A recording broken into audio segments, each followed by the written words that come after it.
Hey Waffle Gang, I do hope you're well. My name is Mark and today we're checking out some more relationship stories, and if you do love a Reddit story, why not consider hitting that like, subscribe, maybe that notification bell too, and let's crack on with today's first story, which comes from Throwaway Kevin Can, who says, my wife is upset by my finally flourishing, and in brackets, envy. My 28 male wife, Ashley, 30 female, have been together for 4 years, married 3 and open for 2. We both found someone very early. Ashley was dating a married man in a stable poly relationship, and I got quite close to a grad student at a nearby college.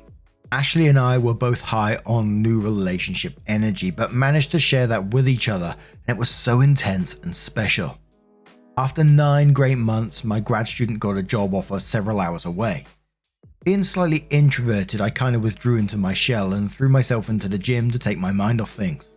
Less than 2 months after that, Ashley's mother got pregnant and her relationship started to wind down. I'd hoped we'd take some time and maybe travel or just spend some romantic time together after both of our breakups, but Ashley's plan was to chase that next new relationship energy rush with someone new. But she wasn't matching with anyone that she could really connect with. She started seeing more people more often. Then she scheduled a date with a new guy on Saturday night, which had always been our date night. We argued and she ended up not going with either of us that night. She insisted we change our date night to Thursday because Friday and Saturday were better for her other partners, especially if they wanted to do an overnight. All this caused me to spiral a bit, and I was practically living at the gym, with no real enthusiasm for dating for a few months. The upside was I lost 35 pounds and really pumped my arms and upper body up. One of my friends, Keith, from the gym talked me into working at one of his clubs on Friday and Saturday as a barback, since they were crazy busy. It's a mixed crowd, LGBTQ+, with a big dance floor and a drag show. By the 3rd week I was bartending and the MC had been teasing me and grabbing my ass as part of her act. I started getting hit on, which boosted my confidence and went from introverted to the other end of the scale. After about 3 months, I noticed Ashley was making snide remarks about my working and staying out all night, as I think she was a bit annoyed or jealous I was having such a good time. She was still getting dealt shitty cards from a stacked deck, as she put it, rarely getting more than 3 to 4 dates from any one guy before ending it or getting ghosted. Meanwhile, I am going to after parties after hooking up and not getting home much before the sun comes up. Then came the big storm. 1. I knew I was going to hook up with a regular at the bar and not be home, so I texted Ashley that I was having an overnight and wouldn't be home until the next morning. I get a lengthy text about how I ruined the mood on her date and ruined things, and the next day had a big argument. 2. Ashley had told me that she was doing an overnight on Friday. So after work, I invited a few people to the house. Ashley had a fight with her boyfriend and came home early to find me in the hot tub with 3 naked women. 2 were lesbians, but the picture didn't reflect that. 3. Ashley and her date decided they wanted to see the drag show on Saturday. It was a packed house. We had 3 bachelorette parties in the house that were in rare form. I was helping the bar back clear empties from the tables, and the MC and one of the other divas were giving me the business, which only egged the bachelorette groups to get handsy as well. As busy as it was, I never saw Ashley, but Kevin did, and saw her leave in a huff with a bewildered date in tow. The day after she came to the club, Ashley said we needed to close the relationship and work through some issues. We talked about a few of them, mostly me not being available on the weekends and not prioritizing our relationship. I had to remind her that she was the one who prompted us to move our date night from Saturday to Thursday to accommodate her boyfriend's schedules. She brought up how hurt she was when she had a fight with one of her dates and came home early to find me in a hot tub full of women when she needed me to be there for her. I told her for once I was getting to enjoy the same freedom she had, and if she was having issues, then maybe she should take a step back and close her side while she got some individual counseling to learn how to deal with her issues. I haven't missed a Thursday date night with her. Although she can spend a third of it on her phone with other guys, that's supposed to be okay. And I brought up how she literally sends 30 texts to my 1. Last night she brought it up again, and I said if she wanted to close, we could close, but it would be permanent. No dating or online flirting. She would have to delete all her dating apps and Snapchat. all the phone numbers of past hookups, everything. I made it clear if we went down this path, next time she wanted to so much as have dinner with another man alone, it would be as a single poly woman. Obviously, she didn't like my idea and said it was unfair. And personally right now that isn't something I want either, but I'm going to just let her pour cold water over my side to appease whatever is going through her head right now. Now, I'm going to have to be open and honest with myself on this one because, I know myself I wouldn't be able to cope with a polyamorous relationship at all. I just know I wouldn't be able to do it. And so admittedly, I probably don't know how it all fully works and all that kind of stuff. So you have to forgive me in part here, but this doesn't sound healthy at all in terms of a relationship. And I'm not sure about you, but it just sounds absolutely exhausting to me. Holy moly. But sweet little cowgirl says, yikes. It sounds like neither of you has tended to your relationship with each other in quite some time. Initially her and now both of you. You both seem to be prioritizing random hookups before each other when your priority should be the other way around. Each other first, your date second. OP says respectfully, she was the one to move our date night to a weekend, to a weeknight, and then spend Friday and Saturday chasing new partners, often spending overnights leaving me home most of the weekend. I still made an effort to plan date nights as best as I could, which was hard considering we both have to get up early Friday to go to work. We were still intimate a couple of times a week, but I took the club job partially to fill the time I was left at home alone. When I started having fun doing it, she wanted to shut it down. Ghost Piss, random name, says, she started it, isn't the justification you think it is. OP says, so are you saying I should have just sucked it up and wallowed at home alone while she dated all weekend? We had a pretty balanced routine that was fulfilling before she started her speed dating antics, or was that somehow my fault too? And I was pretty vocal at the time that I was unhappy with things, but that all got pushed aside. So OP updates the post and says, so a couple of weeks ago, my wife Ashley asked to close our relationship and work on some issues, which I refused since I was just starting to really enjoy it after being left behind as it were. You can read my previous post for context if needed. Another thing she wanted was for me to stop working part-time, tending a bar at an LGBTQ+ club after she and a date of hers came in, and she saw the attention I was getting there. Last Thursday was our scheduled night where she again asked me to pause, reconnect, and work through some issues. Friday and Saturday nights had lately been the nights I worked at the club while she went out with her other partners, and was often gone overnight, leaving me alone for most of the weekend. This last weekend, she spent both Friday and Saturday nights sitting alone at the end of the bar where I worked. I had a date already planned for Friday after work, but on Saturday we left together and had breakfast before going home. All this week her phone had been silent, and I have only seen her texting a couple of times.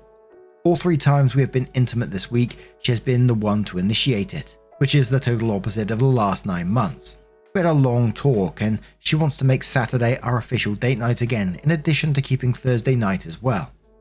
She said she had pulled all her dating profiles down and deleted Snapchat, basically closing her side of the relationship down. Her only ask has been for me not to work Saturday so we could spend the entire day together. I told her I could do that, but I needed to give Kevin time to find a replacement for me at the club. We are spending this afternoon with her family and lunch tomorrow with mine for Thanksgiving. Ashley has a new individual therapist she will start seeing next week and wants an extra session with our couples counselor for the next couple of months.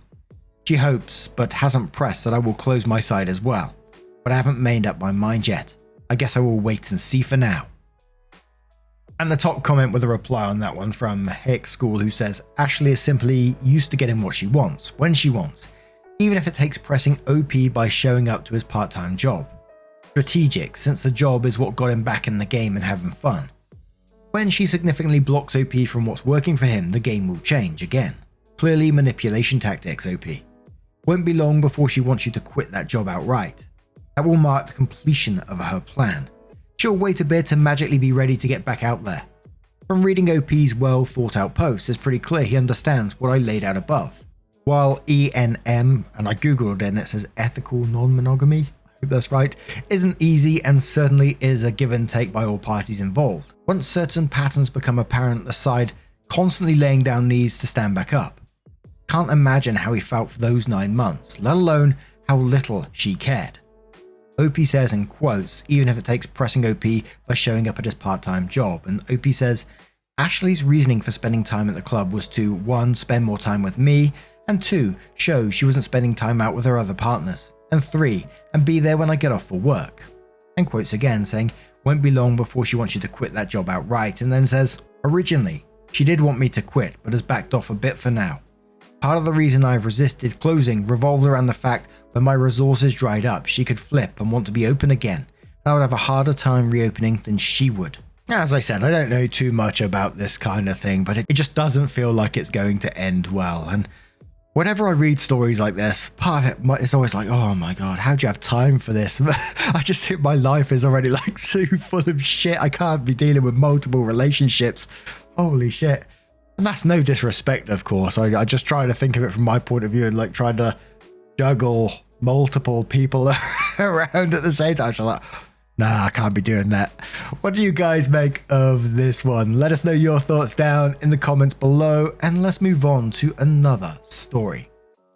And our next story does come with an update as well from Fools Rushing In from the Am I Wrong subreddit, and says, am I wrong for not telling my sister our husbands went to a strip club? Me, female 30, and my husband 28 live in Las Vegas. My sister, female 36, husband, male 38, visits Vegas each year to see a sports game, while my sister stays home with the kids. He was here this past weekend along with my brother, male 28. We all went to dinner and my brother mentioned they were going to a strip club afterwards. He asked if we wanted to come. My brother knows that my husband and I have gone to strip clubs together, but I felt it'd be too weird to go with my brothers, so I declined. My husband said yes. I'm not naive. I know a lot of these women offer enhanced services beyond dancing. I trust my husband 100% to stay within the boundaries we've previously discussed. I know my brother's fiance knows he went to a strip club last time he was in town, but I have no clue what boundaries they have in this arena, or if my sister knew brother-in-law was going. I figured since they were openly discussing it in front of me, everything was probably on the up and up. When my husband got home, I obviously wanted all of the details. My husband tells me he and my brother each got a few lap dances in the main room, but brother-in-law went into the private rooms for a big boy dance, as my husband called it. He said he thinks brother-in-law spent about $500. The last time we went, a private dance cost $200, so that's already suspicious to me. My husband said that the woman gave brother-in-law her phone number. When I said what the hell to that, my husband walked it back and said he wasn't sure if brother-in-law got her number, only that brother-in-law said she offered to give it to him. My husband said after the private dance, another woman came up to them and brother-in-law said no thanks, I already blew my wad. He could have meant money or something else. Either way, gross. So now I'm deciding if I tell my sister all of this. My family is pretty sexually liberated, but we don't discuss details with each other. My sister and I are very familiar, and obviously I don't consider it cheating that my husband was there. So I wouldn't be surprised if she's okay with brother-in-law doing the same. But I can't be sure that's all that happened. Is he really stupid enough to do something my sister considers cheating in front of my husband and her brother, knowing how easily it could come back to her? She's visiting me next month and my plan is to casually mention that they went. If she asks for more details, I will tell her everything, but if she brushes it off, I won't push the subject. She's the type to keep marital issues private and seems 100% against the idea of divorce. So telling her will most likely just hurt her feelings and accomplish nothing. Am I wrong for not telling her? Will waiting only make things worse, or is it best to stay out of it altogether and spare my sister's feelings? Throw away for privacy.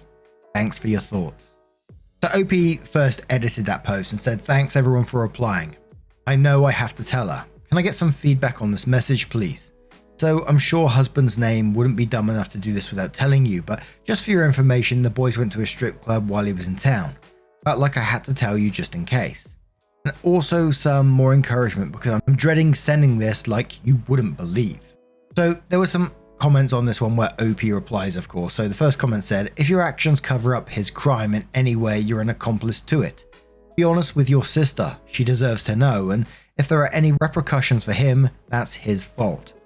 OP says, oh, I'm not worried about repercussions for him. That's the whole problem. I don't think she will leave him regardless. I think she should have divorced him years ago. I'm worried that telling her will make her feel terrible about herself and accomplish nothing. Another commenter says, "You are wrong. Sister has a right to know. Brother-in-law made his choices. Even if you wait to tell her, she's going to hold it against you. You should probably look at your own husband too though. He started telling you everything, then when he realized what he was saying and to whom, he began backpedaling, which means he's not against holding things from you. Doesn't sound like a 100% trustworthy man." Opie says, "I just think my husband didn't want to give me any information he wasn't 100% sure of. He's extremely trustworthy, but thank you for your feedback." Another commenter says, "Sounds like your husband might have done a little more than he let on himself," to which another commenter replied to that saying, "No doubt. Attempting to cover up brother-in-law's possible infidelity surely makes him as trustworthy as they come, right? Just remember, birds of a feather and all that jazz." Opie says, "He was trying to convey to me that this was the type of stripper who gives out her phone number, meaning she moonlights as a prostitute. He initially said she gave him her phone number, which I took to mean brother-in-law accepted her phone number. Then my husband clarified that he wasn't sure if brother-in-law accepted it or not, just that she offered." Opie comes in with a little update and says, "Just a quick update because I know a few people were invested in this story.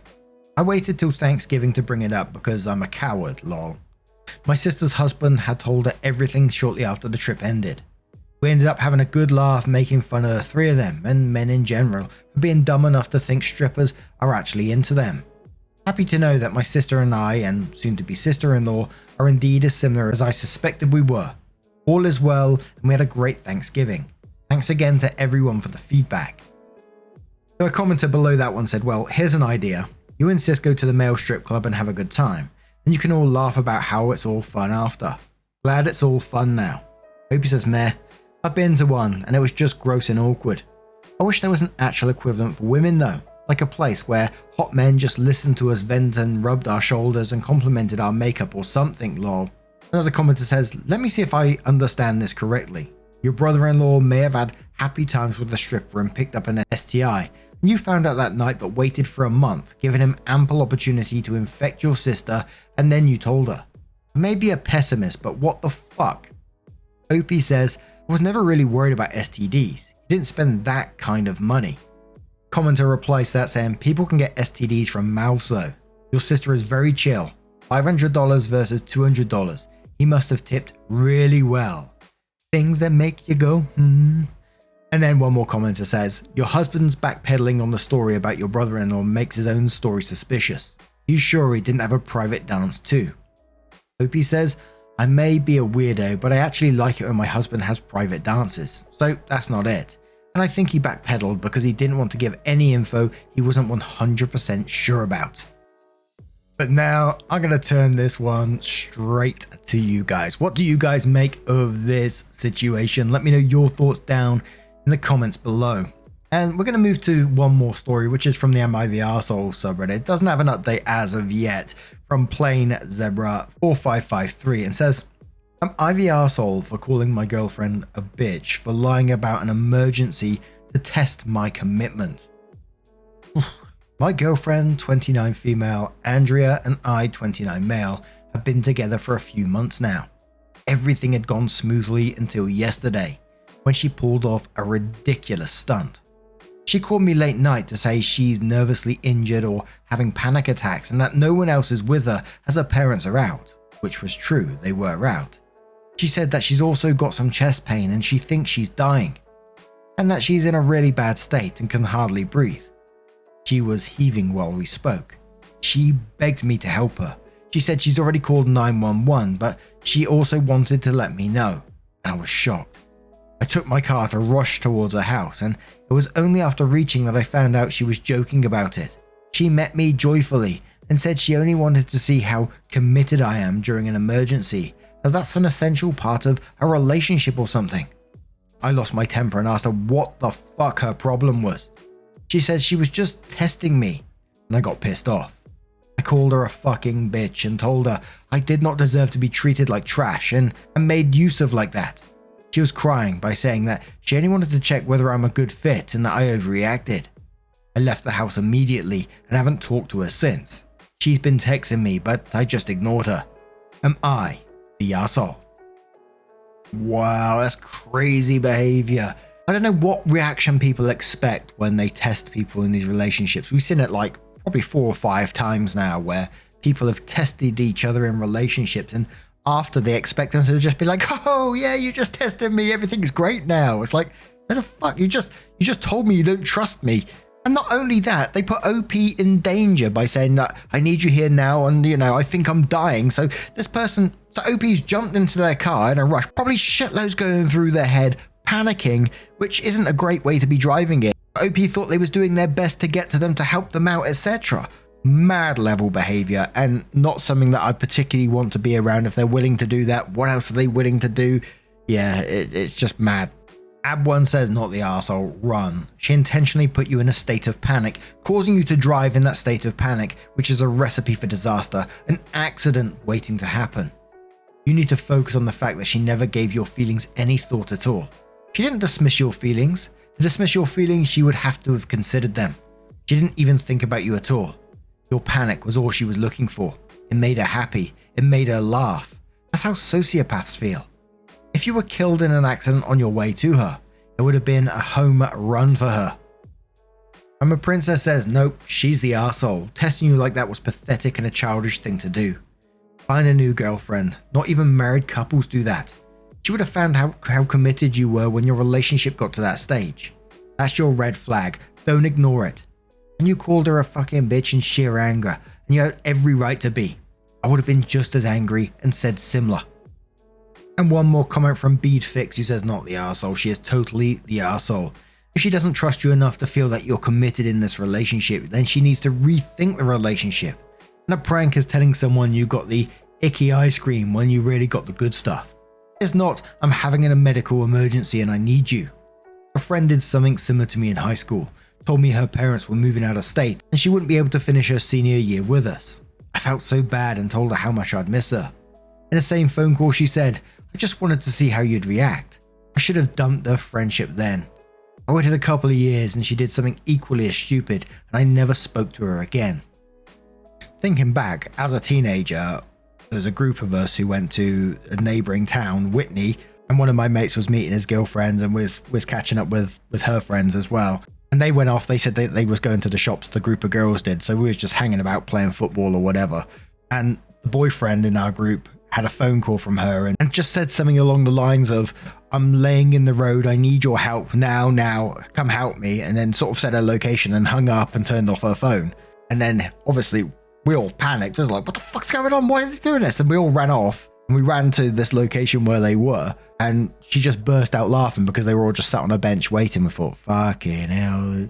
And the mental gymnastics you must have to go through to think that kind of behavior is okay. We're all a bit panicked. There was like 5 of us lads there. We were all a bit panicked, but obviously the boyfriend was like, holy shit. He was almost in tears, man.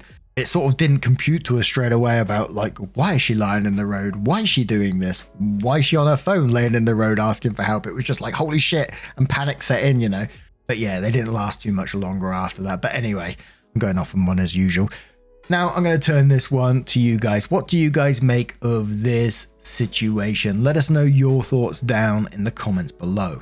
Now, just a huge thank you from the bottom of my heart for getting involved in today's stories, your love, your support, your time, and everyone who was sharing the minutes that you've been spending listening to the podcast as well over on Spotify. Absolutely amazing. Blown away. Thank you so much. I'd never get over it. Ever. I'll see you in the next one. Take care and much love. I don't know what that was.